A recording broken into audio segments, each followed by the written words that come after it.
I Come dip through your my ass in hood. I bleach. bet you we gonna have you. Come through my hood. I promise you, you ain't gonna make it.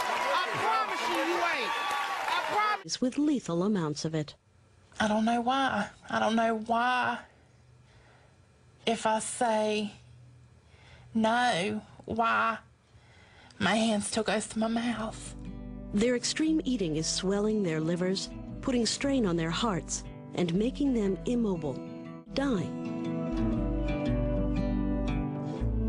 For someone who's addicted to food, you just can never put it aside. It's like you have to eat every day. It's like you would have to fall off the wagon every day. Everybody has to eat to live, and you just can't get away from the food. But what do these supersize addicts actually eat? How much? And most importantly, why can't they? This is me and my world. I love my food. I appreciate my food. Once you eat, everything goes away. All the headaches, all the pain, all the misery. I'm not saying everything's gonna be all right. Everything's gonna be all right. This is like home sweet home. It's out in another dimension, a twilight zone.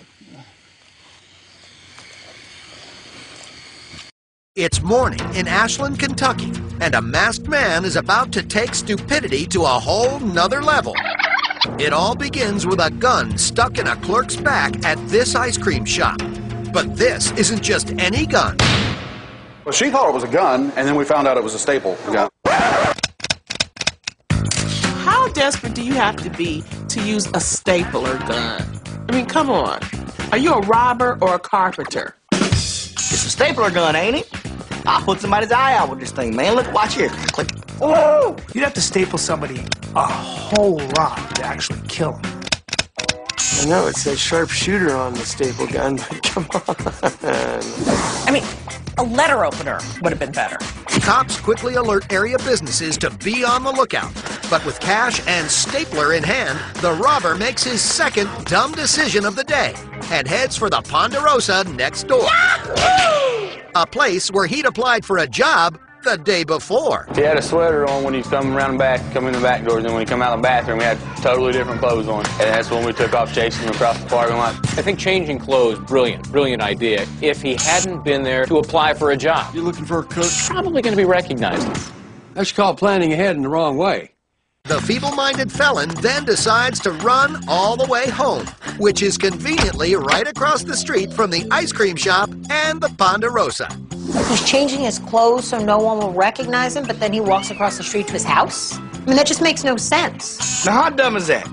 Run away and run to your house with people chasing you. So then, the police show up at his house, and after like 45 minutes of a standoff, They finally get into the house, and they find out that he also robbed from a Wendy's that was just a few blocks up.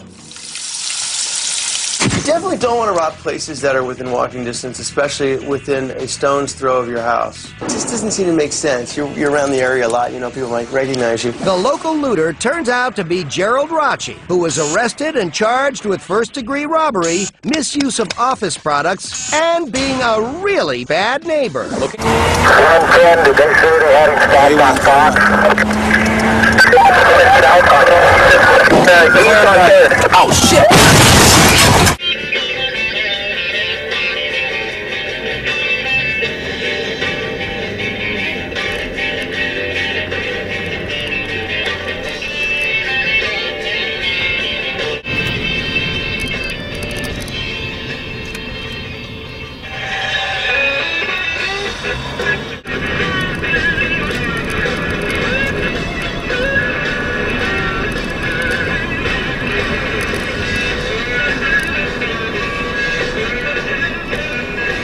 Time to reflect on your unfortunate job history. It looks like a villain from a soap opera.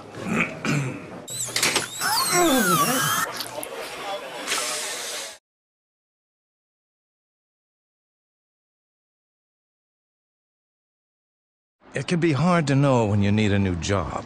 As a rule, if you hate going to work every day, it may be time.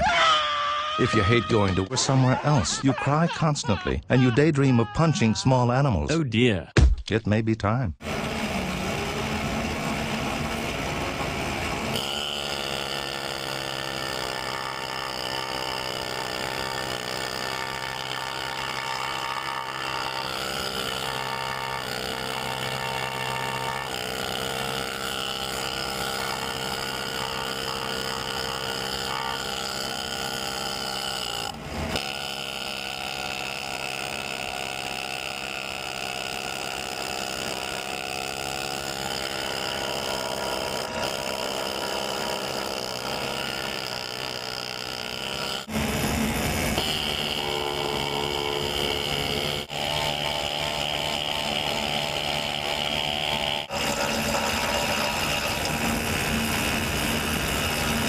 The day you begin to think, this is the worst job I've ever had.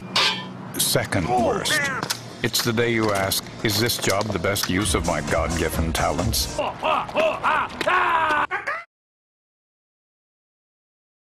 Which will have you asking, would Hank consider my friends rowdy? Game's on, boys. I hereby cast a level 2 charm spell. Just stop. Gunman! Gunman! Not mine. Whoa!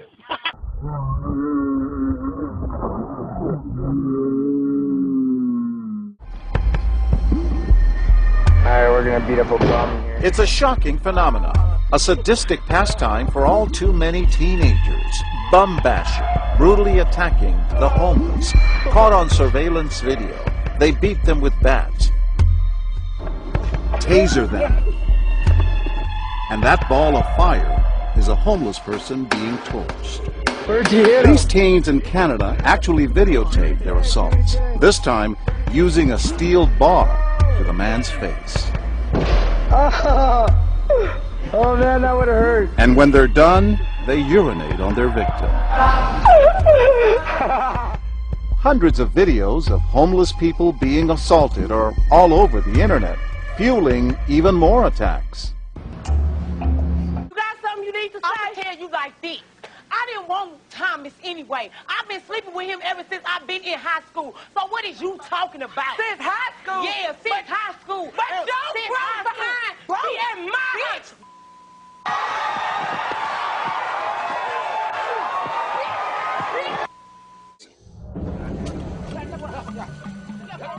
The initiates are brought forward and see for the first time the ordeal they face.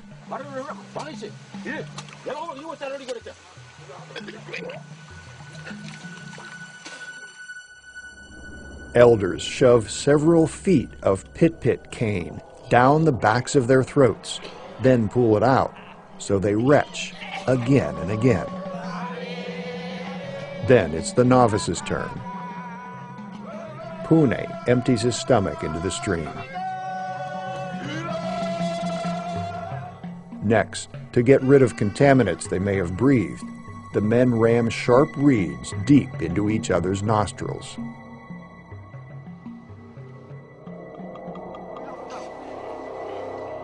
Blood and mucus pour freely.